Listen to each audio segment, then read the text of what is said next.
Assalamualaikum warahmatullahi wabarakatuh. Perkenalkan, nama saya Muhammad Nurul Iksan, nomor induk mahasiswa 19873, Prodi Pendidikan Jasmani, mahasiswa STKIP PGRI Jombang. Di sini saya akan menerangkan tentang sistem pendidikan nasional. Pengertian pendidikan. Pendidikan adalah usaha sadar dan terencana untuk mewujudkan suasana belajar dan proses pembelajaran agar peserta didik secara aktif mengembangkan potensi dirinya.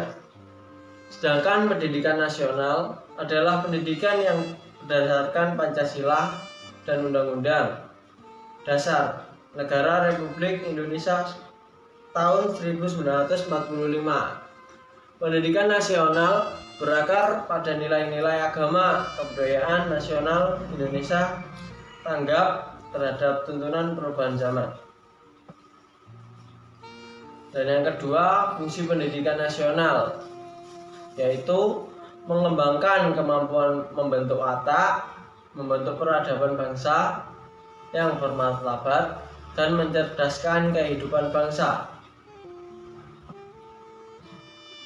Yang ketiga, di Indonesia terdapat prinsip dalam menyelenggarakan pendidikan nasional. Beberapa prinsip menyelenggarakan pendidikan nasional meliputi: yang pertama, pendidikan diselenggarakan secara demokratis dan berkeadilan serta tidak diskriminatif, dengan menjunjung tinggi hak asasi manusia, nilai keagamaan, nilai kultural, dan kemajemukan bangsa.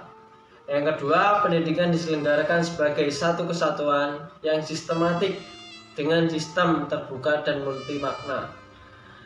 Yang ketiga, pendidikan diselenggarakan sebagai suatu proses pembudayaan.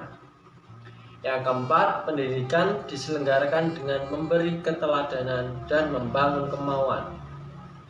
Yang kelima, pendidikan diselenggarakan dengan mengembangkan budaya membaca, menulis, dan berhitung bagi segenap warga masyarakat. Yang keenam, pendidikan diselenggarakan dengan memberdayakan semua komponen masyarakat melalui peran serta dalam penyelenggaraan dan pengendalian mutu layanan pendidikan.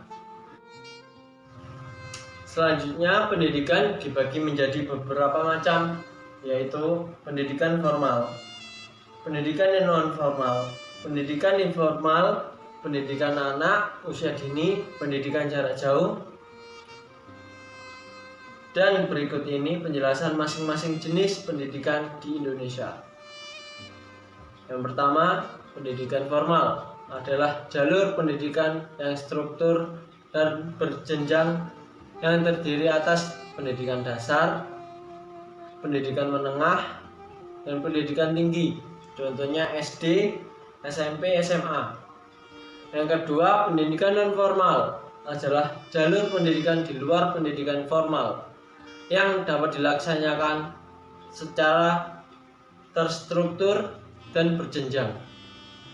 Yang ketiga, pendidikan informal adalah jalur pendidikan keluarga dan lingkungan. Yang keempat, pendidikan anak usia dini adalah suatu upaya pembinaan yang ditunjukkan kepada anak sejak lahir sampai dengan usia 6 tahun, dilakukan melalui pemberian rangsangan pendidikan untuk membantu pertumbuhan anak dan perkembangan jasmani dan rohani, agar anak kita kesiapan dalam memasuki pendidikan lebih lanjut. Yang kelima, pendidikan jarak jauh adalah pendidikan yang peserta didiknya terpisah dari pendidik, membelajarkan menggunakan berbagai sumber belajar melalui teknologi, komunikasi, informasi, dan media. Sekian dari saya. Apabila ada tutur kata yang salah, mohon dimaafkan. Sekian, terima kasih. Wassalamualaikum warahmatullahi wabarakatuh.